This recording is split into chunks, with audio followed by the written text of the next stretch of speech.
عارف ايه هو اكبر سبب بيخلي ناس كتير واقفه مكانها وما بتتحركش ليه سنين؟ السبب ان هم بيبقوا مستنيين البدايه المثاليه.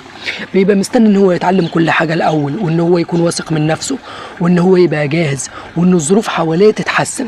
لكن في الحقيقه مفيش حد بيبدا جاهز.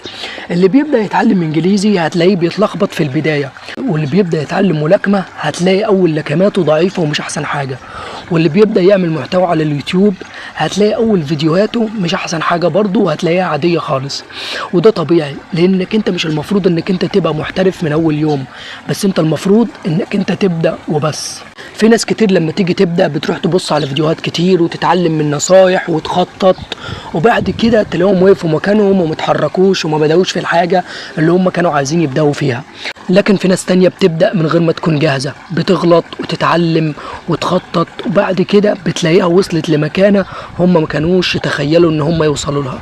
انا لما بدأت مثلا اتعلم اللغة الانجليزية ما رضيتش ان انا ادخل نفسي في حوارات كتير، زي ان انا اروح اشترك في كورسات، او ان انا مثلا اتابع قنوات كتير تعلمني الانجليزية. لا، انا ركزت على قناة بتقدم فيديوهات بودكاست. هم مثلا بيتكلموا فوق بالانجليزي وانا تحت بترجم مع نفسي جملة او جملتين كل فترة، يعني مثلا كل 3 4 دقايق اترجم جملة. وبرضو مثلا على المنصات التانية بقيت بدخل بشوف الفيديوهات اللي بتقدم اللغة الانجليزية. ممكن مثلا يعرفك معنى الشمس بالانجليزي، معنى الارض، معنى السماء بس. وممكن مثلا يركب لك جمل، فانا احفظ الجمل دي، احفظ جملة جملتين في اليوم بيبقى حلو خالص. المهم ان انا ابدأ. وكذلك الامر برضو في الملاكمه، انا بدات مثلا امارس الملاكمه. الامكانيات دلوقتي ما تساعدش ان انا اروح اتدرب عند مدرب، بس مثلا بروح اتفرج على قناه كبيره اجنبيه برضو صاحب القناه دي هو ملاكم، فبحاول اتعلم منه. في الاول ضرباتك في الملاكمه مش هتبقى احسن حاجه، بس بعد كده مع التكرار هتعرف مثلا تقف كويس، هتعرف تسدد اللكمه كويس. بس في النهايه المهم انك انت تبدا. وهنا انا فهمت حاجه مهمه، ان بدايتك الرديئة مش هي المشكلة. المشكلة انك انت مستني اللحظة المثالية.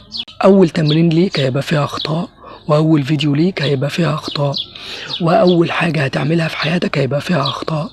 بس ده جزء من الطريق، لانك انت بتتعلم وانت ماشي مش قبل ما تمشي. فابدأ في الحاجة اللي انت عايز تبدأ فيها، وطور وانت ماشي في الطريق، واغلط واتعلم، لان يمكن بدايتك الرديئة دي هي اللي توصلك لحلمك الكبير.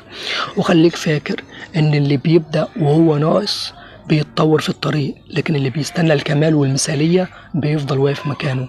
بس كده خلص الفيديو بتاعنا، وما تنسيش تكتبوا الآراء بتاعتكم في الكومنتات. سلام.